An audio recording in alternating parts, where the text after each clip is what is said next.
What's up, everybody? It's your girl, Stepanie the Light, DelawareBlack.com. We are here at Haute the Studio with Miss Leslie. We are going to get into a beautiful conversation about the woman, the boss, the entrepreneur, and I'm here inviting you to just listen in on a great dynamic conversation. Hi, Leslie. Hello. How are you? I am doing very Listen, you were all the buzz and still very much the buzz. And what you in here shaking things up in Delaware. So congratulations on your studio. Can you please just tell us what made you say, you know what, Haute the Studio needs to be here in Wilmington, Delaware? because I needed a place. Well, I've been in the photo era, photo video production era for a very long time, and having to travel, I don't like having to travel. Okay. When it means that I'm commuting in my car, driving to Philly.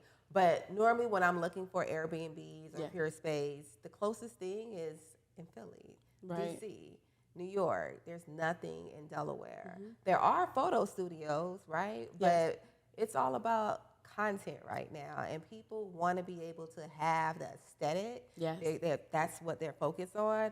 And just having a white background or just selecting a color just doesn't do it. So people are doing lifestyle content outdoors. But to be able to have a space indoors and you can take photos and headshots and walk 2 steps left, 2 steps right, and you have a living room, kitchen set. So I thought it was important to not only create a photo studio, but create a creative space that allows you to do multiple things, and for multiple industries. If you are a real estate agent, you can come in here. If you're a model, you come in here. If you sell a product, you provide a service, intimate events. So just being able to have it, and it's not about just being in Delaware. To me, it was important to be in Wilmington. So for me, it was just having a space and filling a void that wasn't here. I like that you highlighted how important it was to be in Wilmington. There are so many hidden gems and talent in here. Can you, if you were to encourage someone who, you know, they're just at work or, you know, again, just going to the corner store, walking down Market Street or at this event and again, just everyday people, but ones who don't know where to begin with showcasing their talent, be it a rapper, be it a poet, whatever expressive art that they have, you know, how would you encourage them to do essentially what you've done and just express yourself and turn it into profit? How would you encourage that person? For one, authenticity is so important, right? And then we have one thing that we cherish, and that's our cell phone, right? So one, use your resource.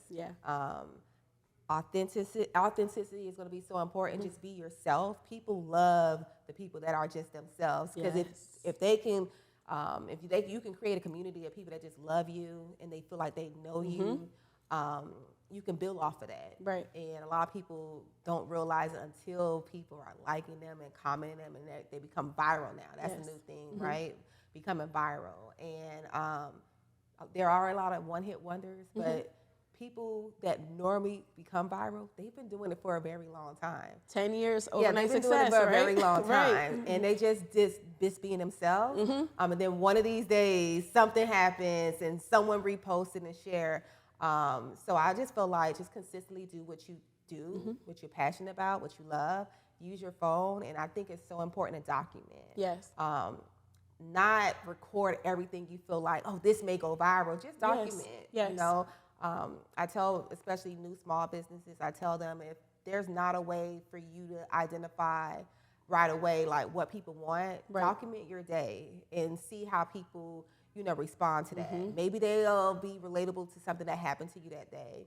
You don't have to be in front of the camera. You can just kind of use your phone and add a timestamp, and it can start from the moment you wake up to go to the coffee shop to the moment you go home and read a book and just share and see what people, you know, can relate to or they are engaging to. And from there, you kind of just continue doing that. Because it's very important to just kind of like, again, be yourself and see what other people are kind of like more intrigued about. Absolutely. So, you know, I heard you straight out of Miami. I heard, you know, I don't want to, you know, I heard she's straight out of Miami. And so when you come from Miami and you got them city vibes and you come to a state like Delaware, where I find, although it's so, again, hidden gems, all this beautiful talent, how does people, you say authenticity is so important, but what if someone can't even identify because they feel like, well, how do you even dig to get to the point of authenticity of yourself and your identity? How did you do it? So I've always been somebody that just was someone that just did whatever I wanted to do, right? So it didn't really matter what was going on. It was always what I want to do mattered the most. Yeah. For me, I think that's a hard question to answer, only because it was never hard for me to came so natural. I understand figure that. things For out. sure. But I do feel like when there are some insecurities, I always found a way how to pivot. Right. So I don't know how to answer that question, but I do know that when it comes to finding your way, it's really trying to just see, like, I always say, ask the question, what are the people always asking you about? Yes. Like, people used to always ask me, like, what do you think about my Instagram page? Well, how do you feel about this? If your friends, your family always come to you and it's consistent, the same question, that's your calling. It's an answer, absolutely. That's your calling. They know that you can resolve that problem. And if you have a problem to solve, I think that's the first thing you need to know. Like, this is where I need to probably, figure things out and see how I can kind of like make it bigger than what it is. That's awesome. We've talked about we've talked about your staff and your team and the support that you have. So while you are, the woman who is the captain of this ship, how important is your infrastructure and your team to you? So important, because without a team, I'll be capped to where I'm making the money. Right. But I would say, in order for me to grow, I needed to have that team. Yes. I wore so many hats in the beginning. Yes. I was a photographer, videographer, a stylist, not a makeup artist, but I did everything I needed to do to be able to not only help clients that at that time were at a smaller budget, but I've also offered a lot of free service, because I feel like in order for me to prove myself, I had to kind of just introduce myself as a way of like, hey, I have this amazing service that I think you can be a part of. And I think would work well for you.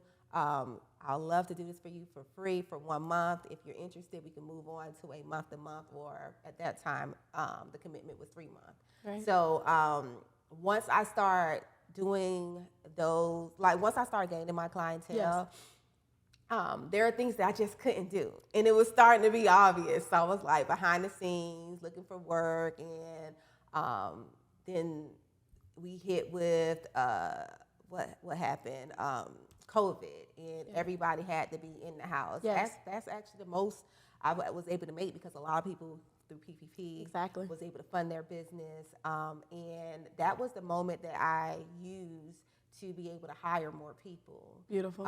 So I hired, I do email marketing, so I have 2 copywriters, graphic designers, account managers. I have a virtual assistant. Yes. And I'm not able to move without them. Yeah, that's beautiful. You mentioned early on in your career that you were willing to tap into all of your gifts. You were willing to be the photographer, into fashion, digital marketing, and everything else that you listed. What about the people that say to you, girl, you just do too much, just focus on one thing? How would you respond? I don't know if you ever got that backlash, but how do you feel about wearing so many hats? Do you feel like, it was productive? Do you feel like you were all over the place? How do you feel about that? Because everything was within the same industry. Yes. Fashion, beauty, lifestyle. I was all those hats. Yes. But the people that I work with was in fashion, beauty, and lifestyle, right? Yeah. But I'm also Haitian, so it's like I'm never going to be the girl that's just doing one thing. I'm the person that's going to have multiple jobs. Right. But I say, as long as I feel like there are people that can do so many things. They don't have to have that one hat. But I do feel like you do need a niche down to a specific industry. You don't want to serve everyone. So when people say, like, who is your ultimate client or who is your ideal customer, you can't say everyone, because everyone is not your ideal customer or client. So you definitely have to find that industry and that niche that you know that it will be suitable for you, that you can excel in. But I don't know. I feel like keep doing you, wear those hats. And I feel like you need to be able to wear those hats Right. to be able to hire these people, Yes. right? Because you need to be able to know exactly what type of people need to be in your business For and sure. what type of, talent or craft they need to have to be able to excel in that field or that position. So I think it's important to dwindle in all type of areas Yeah. when you are a solo entrepreneur. Awesome. So I have just one more question for you. You've built essentially. I'm gonna give it to you. You built an empire, sis. Oh, you built an empire. I can't see that far yet, but I definitely see. I see what I see. I can't say that right now, but I definitely see I that I'm leading to that. I feel that. I feel confident about that. Yeah, and I also think it's about how you define an empire, right? Yeah. Because claiming that, again, what I've heard thus far in all the arenas that you've worked in, it's beautiful to see, and it is an empire of sorts. And I know you probably want bigger because you're a visionary, and I get that. But we want to have that moment and acknowledgement. So it's very awesome to see a woman, a Black woman in particular, Haitian woman in particular, build an empire like that. Last question for you. What drives you? What drives you? Results, right? I have a results-driven business, and for me, for clients or anyone to trust me with their business, and I'm able to give them results that they probably didn't even expect right away, right? So for me, what drives me the most is just being able to go from point A to point B. I always tell people I'm the person that you come to when you're ready for that next level. I'm not the person you come to when you first started and you just came with a plan. You got to be in business for at least a year to even want to speak to me. But you also have to have your own motion, right? Yes. You have to be making sales because you did what you needed to do to get your business out there. Yes. I'm not the person that you don't know what's going on. You don't know how to do it. You have to already know the motion of your business, and you're just ready to scale for that next layer, that next step. So I forgot the question. What drives you? Oh, you? yeah. What So for drives me, you? being able to take that person from point results A, is what you right, said. to point B, and just being able to see the results. I always said I'm the girl that gets shit done. Yeah. I love the challenge and love to have somebody to say like, hey, I'm doing this and this is doing well, but I can't really get this right. And I'm like, I know exactly what you need. Or a client is like, hey, I have this amazing idea, and I'm able to kind of like really use that idea and expel on that and just keep it going. So results motivate me, and being able to really continue. I think one thing I am so happy and proud of is that all my clients are woman-based and they are Black-owned, and they are really killing it. 6 and 7 big business women owners that I've been able to work with and grow with them from their business of. I'm sure a lot of people that come to me right now, they're at the 6-7 figure level, but even when they were, how they presented their brand at the time probably wasn't given that, right?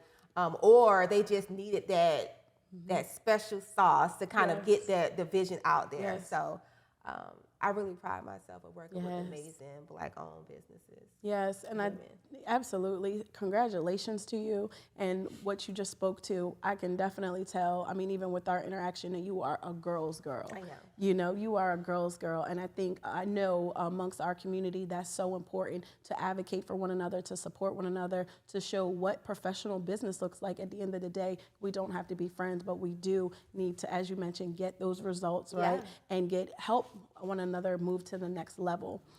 So people, congratulations also on being booked all week long. That is a great accomplishment. So many businesses open up and, it might be at a height for whatever amount of time, but congratulations on, keeping that consistency. And I know that it will keep going. So for people that want to book and have different thoughts and ideas, can you just give us just an understanding of how they can go about booking and what offerings that you do have one more time? Yep. So right now we offer photo, videos, or also known as production photo sessions.